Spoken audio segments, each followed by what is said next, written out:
Well, good evening, everyone. I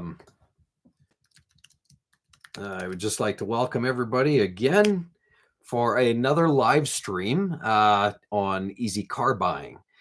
We just did a live stream yesterday on Exotic Car Play Place. Today, it feels like we're in a place where people are thinking about buying cars. The cost of vehicles are going up. It's getting more and more expensive, and it's harder just to afford modern day vehicles. The price of vehicles are just getting astronomical. We talk about the cost of trucks, we talk about the cost of SUVs and cars, and the costs are just getting out of touch with reality. I was out shopping the other day and I looked at some pickup trucks. I was out looking at some Fords, and I couldn't help but think, almost $200,000 for a Shelby, if you can believe that, an F-150 Shelby, or even some of the F-150s. Now with the 2.7, we know there's a lot of quality problems there. We know when they use that 2.7 in the new Bronco, full-size Bronco, we know there's drop valves. You get past that, there's other issues. There's things that are creeping in there left, right, and center. So the quality of vehicles in general are going down. It's unfortunate because the price of vehicles are going up, the quality's going down. And so what does that leave? Where does that leave customers? I mean, where does that leave the buyer? Last time we did this live stream here, I sat here with Bella. We talked about some cars and some shopping, and some of the approaches to dealing with some of these car dealers. And we found that there was some tips and tricks and hacks and stuff that she had learned from me, and we were able to kind of get some of the take some of those abilities and skills in practice to negotiate a better deal. And she's, yeah, I mean, we were able to maximize the deal we got from that, and it was great. The unfortunate part is you also have to do the research on the front end, because reliability and the quality of these vehicles is just going away. It's a true crisis. And it's bad enough that we spend so much money, hard-earned dollars, on these new cars. I mean, you can barely get into a new Honda Civic for $30,000-$40,000 Canadian funds nowadays. You're 40 grand to get into a base Camry. I mean, there was a time when that car was, 20 grand. You could get into something like that, but the quality is going down. And unfortunately, at the same velocity that the costs are going up, the way I see this. Now, we talk about vehicles like Honda, Toyota.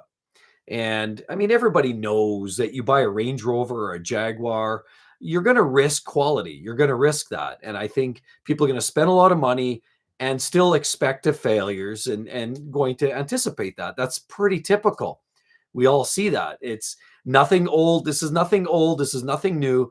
You buy a Range Rover, you're going to expect some failures. You spend a lot of money, you're going to expect a lot of failures. It's just the way it goes.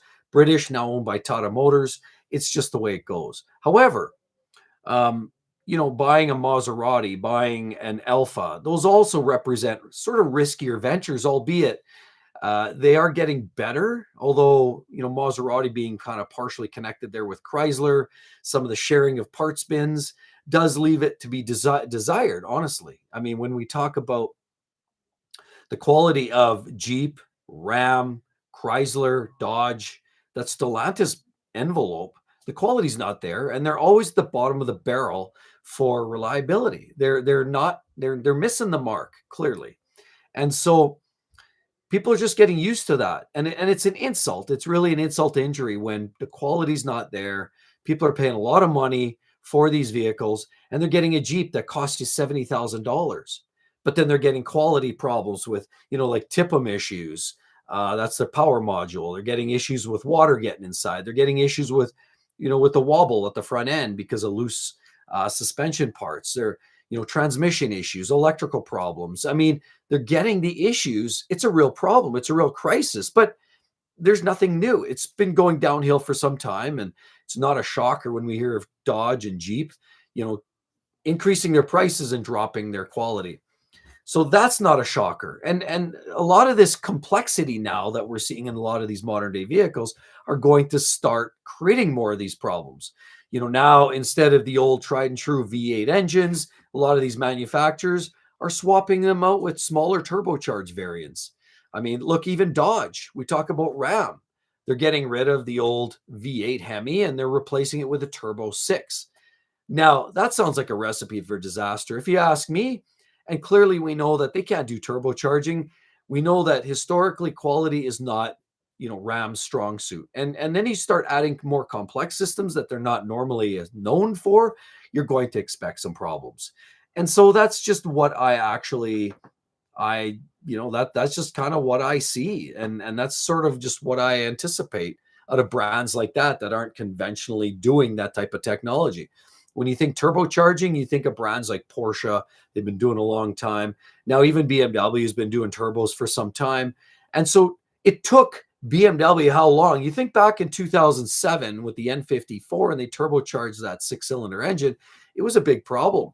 But it took them many years of abuse, shit and abuse to get get back on the apple cart and create products now that are a little bit better.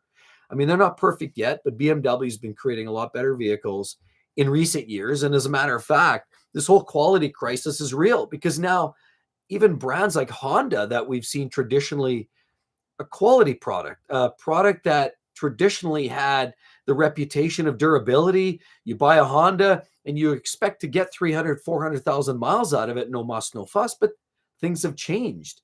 And now Hondas are getting more expensive. And instead of, their old great tried and true 2.4 four cylinders or their 3.5 liter V6s, they're retrofitting those out with this 1.5 liter turbo 4 that's been eating oil and fuel and mixing it all up and causing problems. They're also cutting costs. So they're charging more for their vehicle, but they're charging in a way that we don't see the benefit because now the CVT transmissions is a cost-cutting measure. They'll tell you that it costs more to manufacture, but it's nothing more than an ATV transmission glorified with steel belts and pulleys. It's not a quality product in my mind, and Honda's taken a step back. We've seen that deterioration out of Honda in the last 10 years. I mean, they had the old 2-liter, 2.5, or 2.4-liter four-bangers. They were workhorses, and they were known to last forever.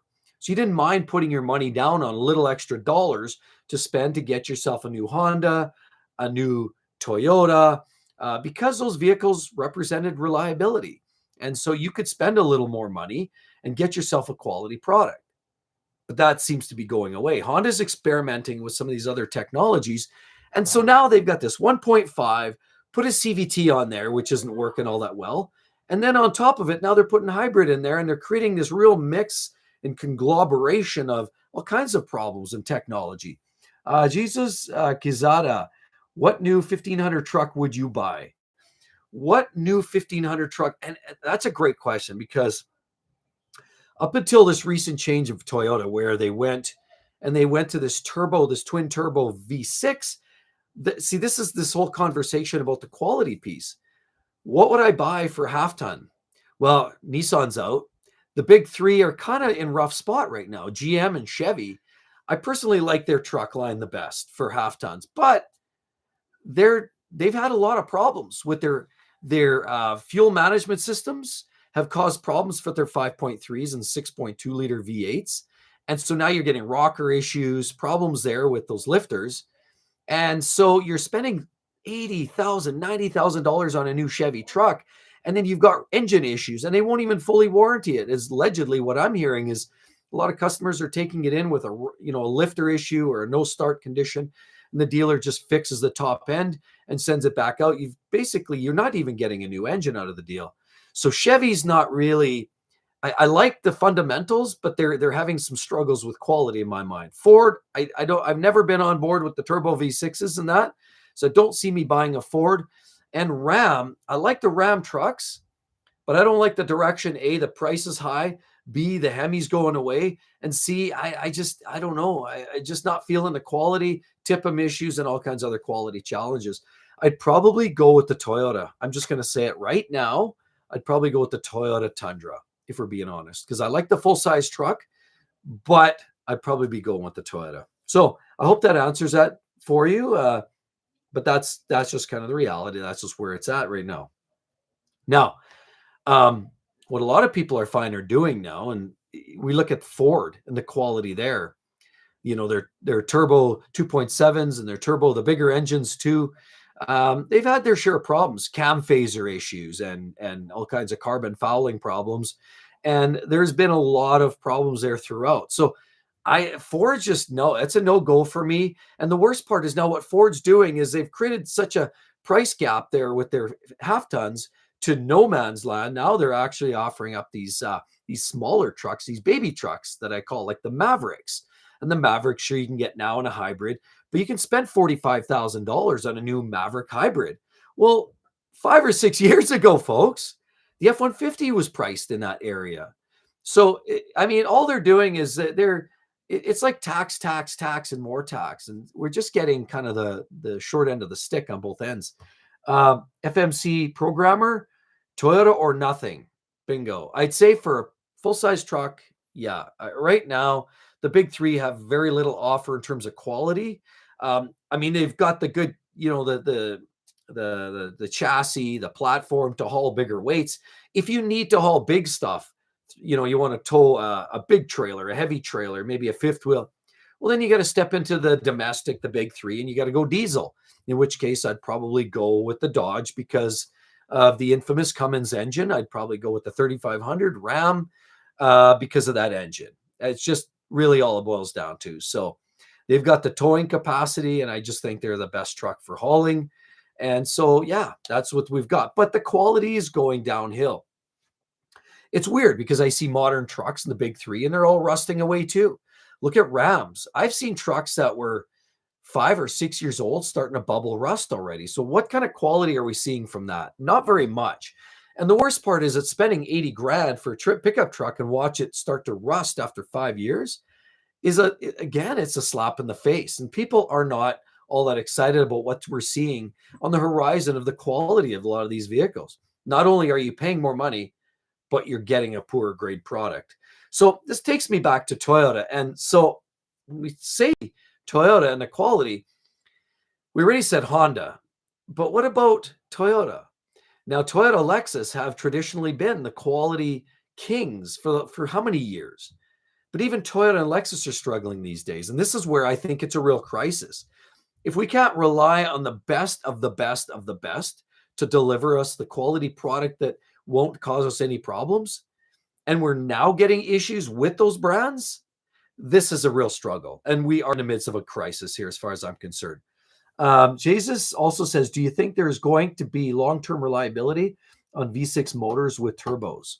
I think there could be, and it all depends. I mean, but with that said, I mean, look at what Toyota's done with the GR Corollas. There was apparently I heard a tuner down in California that had tuned a Yaris, a turbo GR Yaris or Corolla, to 740 horsepower on stock internals. So I think they have the know-how to put together an engine that actually stays together. And they also remember the 2JZ engine, the turbo straight six from the Toyota Supra.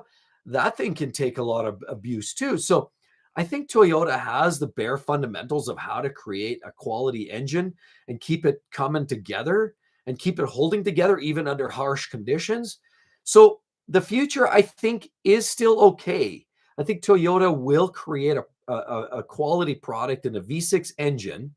And I think they can create that engine that will hold up, even with turbochargers. However, we're in this transition phase where I think they're sort of juggling that very issue of, are we dealing with a problem here or not? Yes, there's been some quality issues, wastegates and turbos.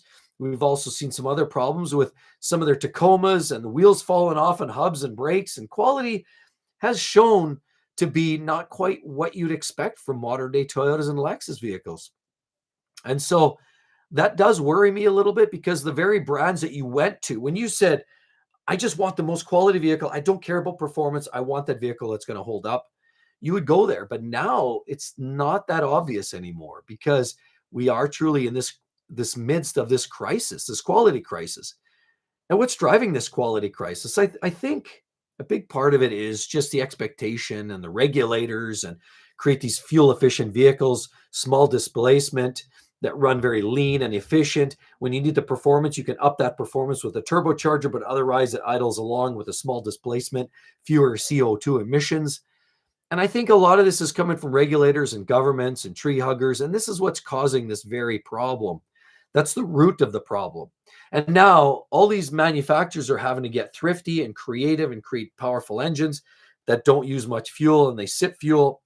But it's all this turbo heat that's causing problems. It's technology. It's all this complexity.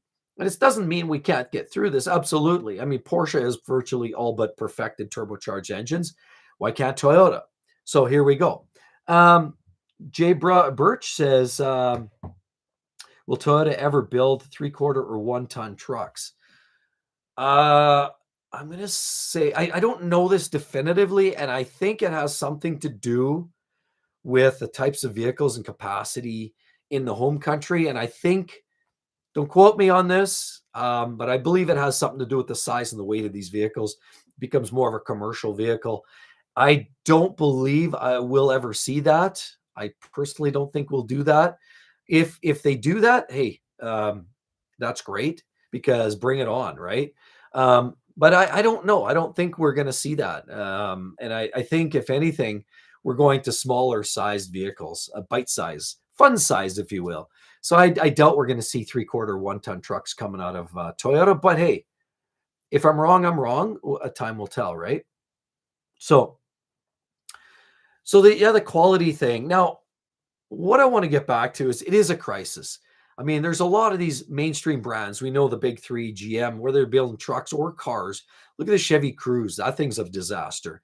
Um, Anything from Ford. I mean, even midline vehicles, other stuff that's sort of in the middle there, like I don't know. I mean, the Acuras, well, that's part of Honda. The quality's it's good, but they've had problems with transmission, gearbox issues, complexity, technology, and even some of these new vehicles that we're hearing, a lot of the EV vehicles.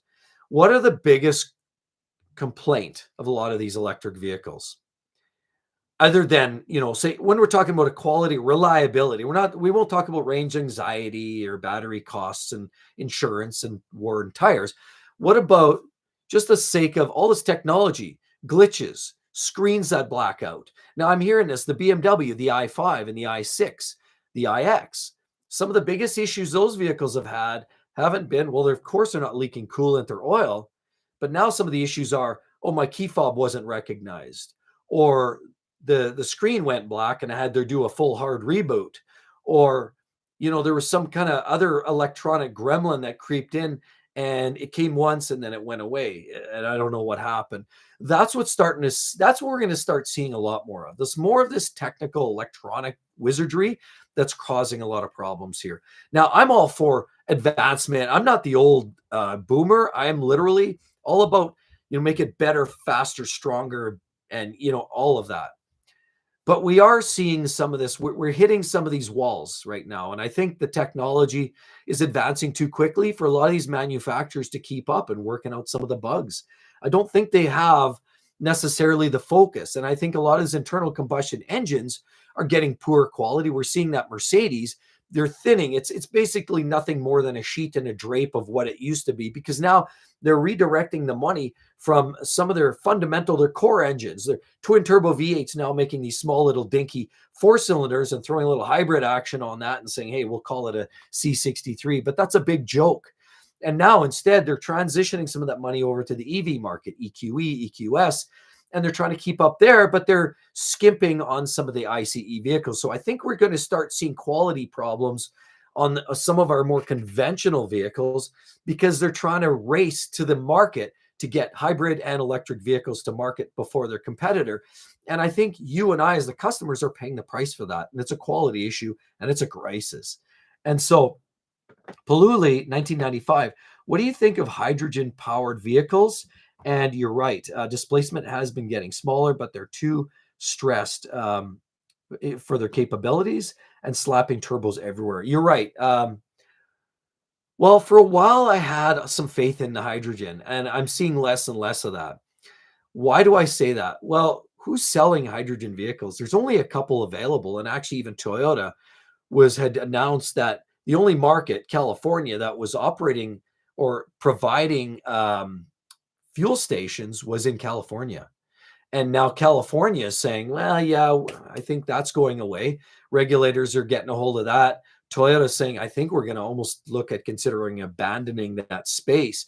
Now, while they're developing that, Toyota, they're also looking at that carbon system where it's taking in carbon as it's operating and it through the intake and remanufacturing and puking it out the back end and powering itself off of carbon emissions in the air.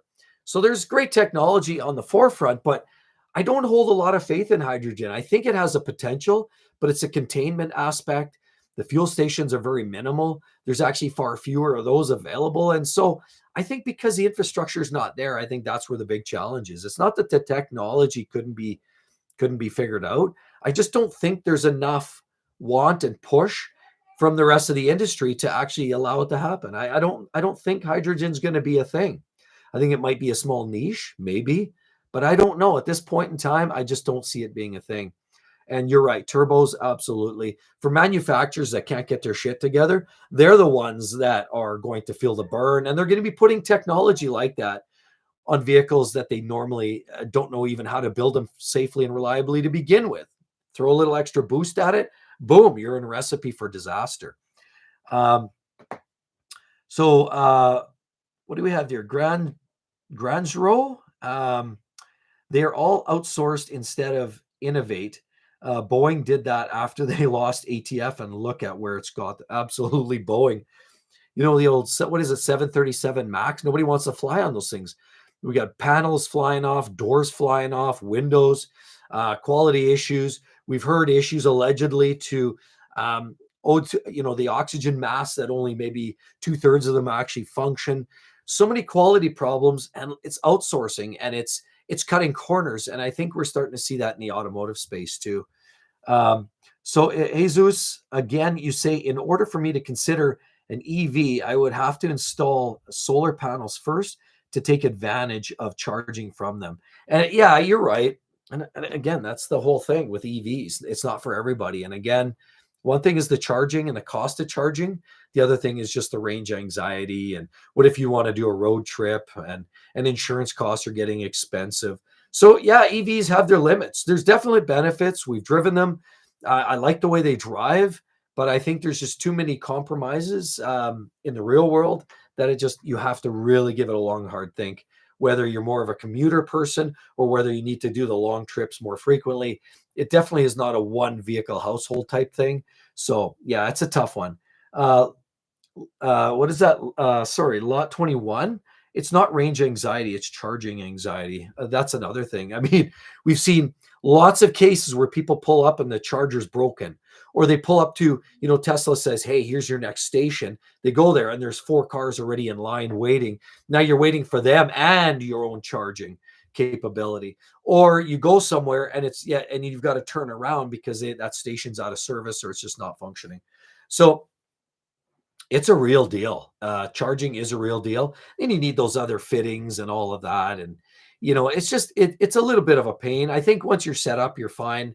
And again, as I say, once you're in an area and you're living in a city and you know where those stations are and you're commuting regularly, I think you can work around it. But it is becoming a problem. And all that technology buried in those vehicles is becoming a big quality problem. And it's a crisis. It really is.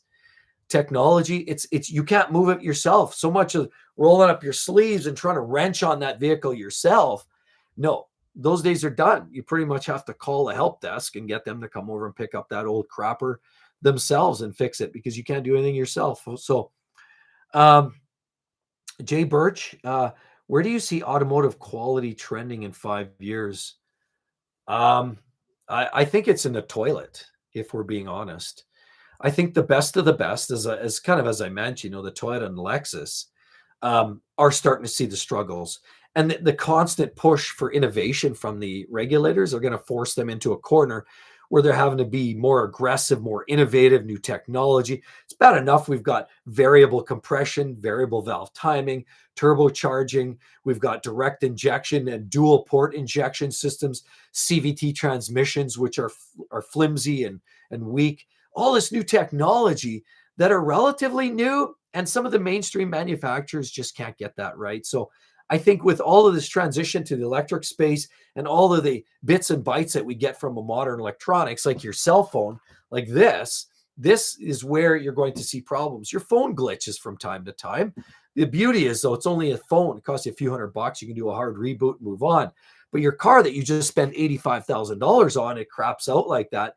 How do you fix that? I think we are in a real crisis, and I think the quality is naturally going to go downhill.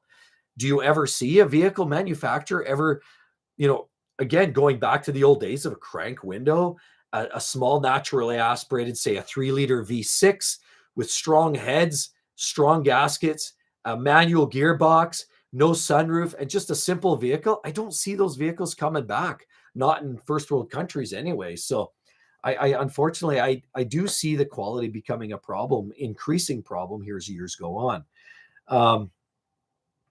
So feels good, man. Says, so the new RAV4s are lower quality. Like, that's a stretch. I think that's a hard thing to just outright say it. Time will tell is what I'd say. As they're transitioning and adopting some of these newer engines, I think we're going to see more problems with even those traditional vehicles. Now, RAV4, it's a great vehicle. Absolutely. It's like the Camry. It's a great vehicle. And I think Toyota's doing all their best to make sure that they're fundamental, they're staple vehicles. Corolla, RAV4, the Camry, those three big ones are ones that they want to try to do their best to maintain that level of reliability. But we're seeing even vehicles like the Highlander, where they're incorporating now the turbocharged 4-cylinders, that I think the better option with the Highlander is to go with the hybrid, where you get the old naturally aspirated 2.5 4-cylinder and the hybrid versus the base Highlander, where they're giving you a turbo 4. I think you can get more reliability from the old generation internal combustion engines that are tied into that.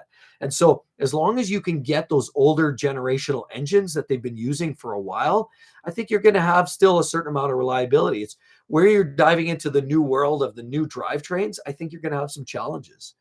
Let's see here. PDM Semper FI says 58,000, 2016 Ram 1500 Bighorn, Crew short bed 5.7 Hemi, not one issue. Yeah, I mean, again, the last few years, there's been this transition period. That generation can see some issues. The Hemis, there's, noisy lifters and rocker issues. And there have been some potential issues there, but it's a good engine. A lot of people love it. It's got tons of power.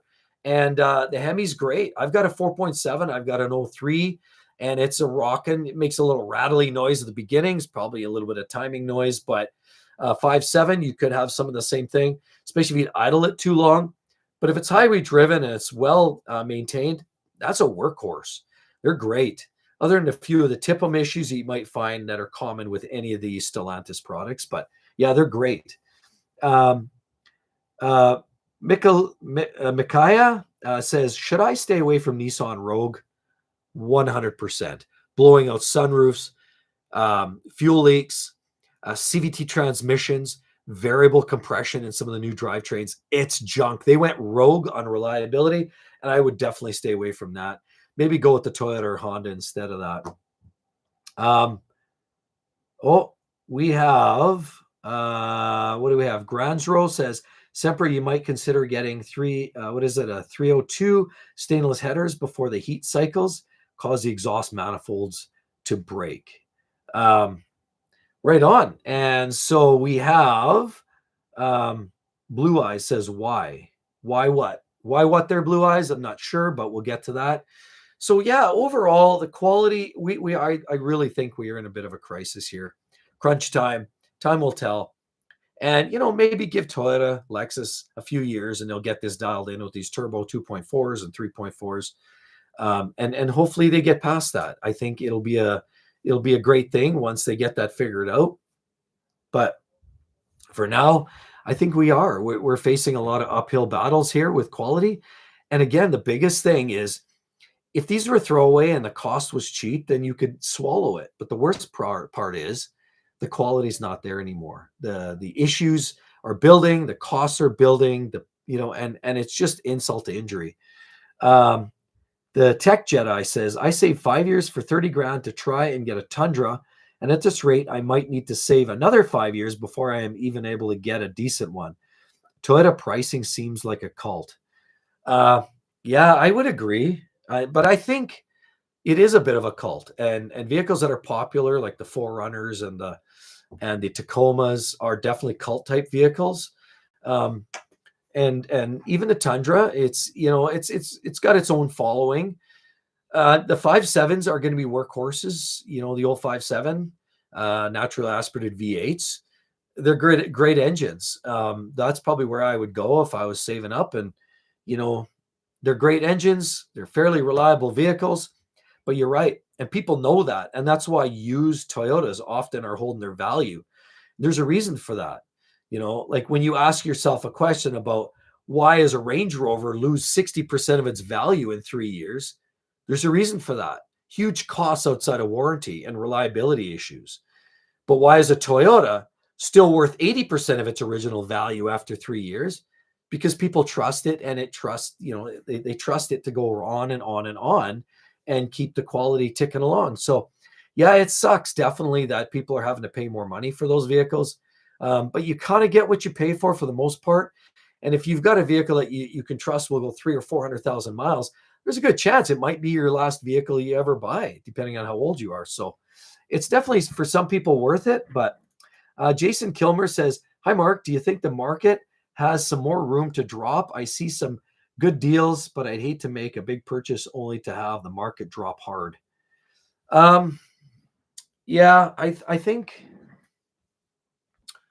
Jason, I think we're going to see continued drops.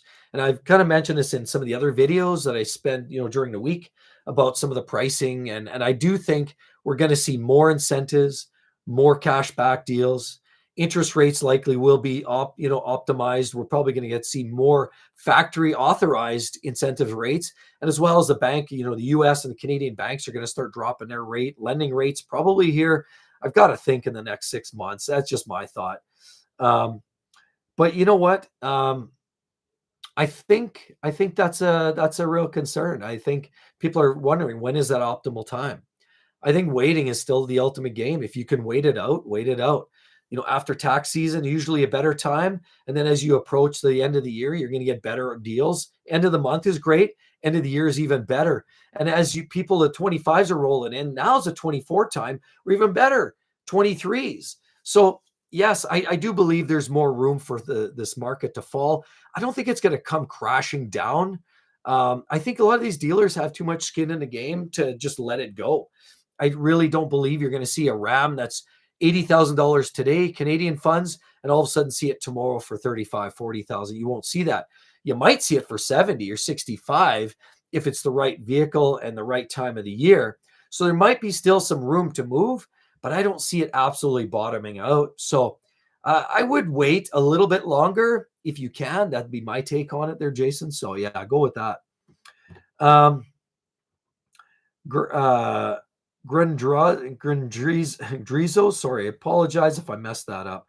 Fingers crossed, I might be starting at Tesla soon. That'll make getting an EV a no-brainer. Free charge at work. Absolutely. Yeah. If you get incentives working for the company, 100%, that definitely can work in your favor. And then the Tech Jedi says, some people are saying interest rates won't go down probably for the rest of the decade. Strange, huh? This might be the new normal. Sadly, I thought about that too. And as long as spending goes on, there's that risk that the banks aren't going to drop these rates anytime soon. Like it's a tough one. I'm not a banker and I'm not a long-term economic strategist, but I do see that there's a risk for it hanging on there. But there's also a possibility of it dropping. I mean, it's been on and on and on, and people are talking about it. It's about due time. So still, I would hang on. But yeah, you're right. There is a risk that it doesn't go down. Blue Eyes, what do you think there is a difference between the car market in the US versus Canada? For everything I'm hearing, yeah, there is a difference. Pricing, the exchange rate's the biggest one. And for some reason, the Canadian market, there's lots of inventory, but Canadians seem to be getting the short end of the stick every single time. Even with the conversion of the dollar, Canadians seem to be paying more money than the Americans, even after the conversion.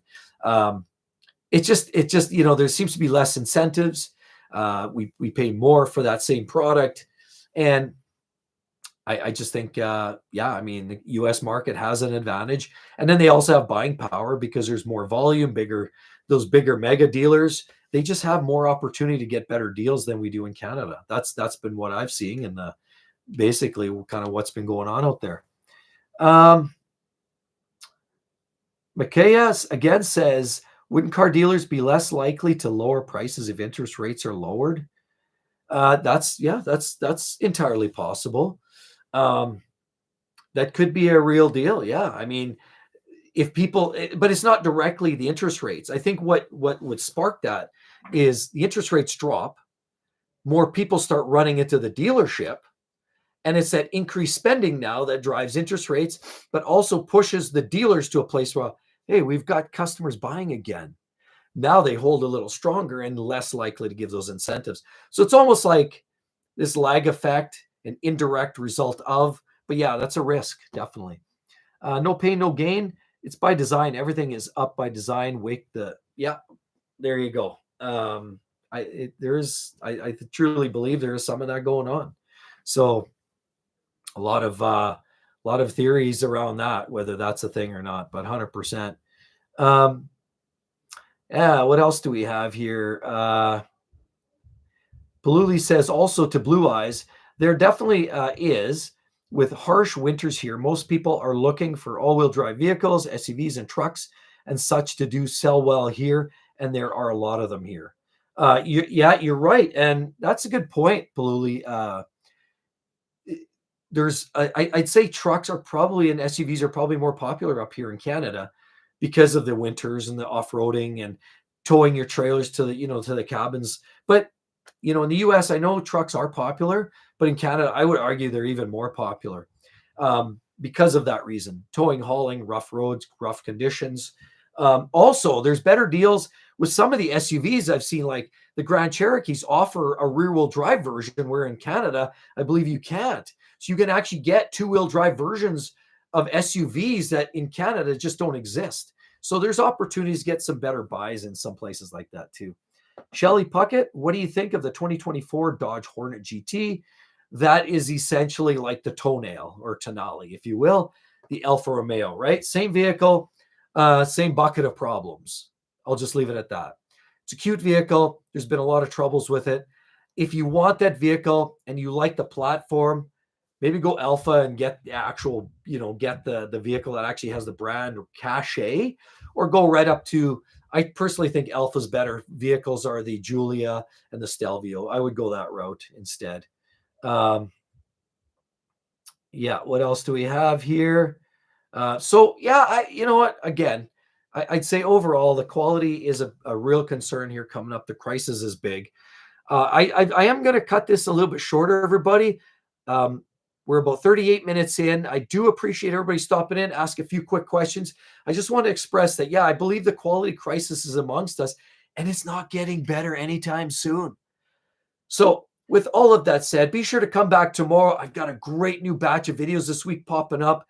And don't forget to subscribe to the channel. Looking to build a channel, and I want to bring every buying option for you so you understand where those corners are, where those gaps are, and where your possibilities for getting a good deal are on your new vehicle or a truck or SUV. So I do hope to see each and every one of you on the next one. We'll see you all real soon. Bye-bye.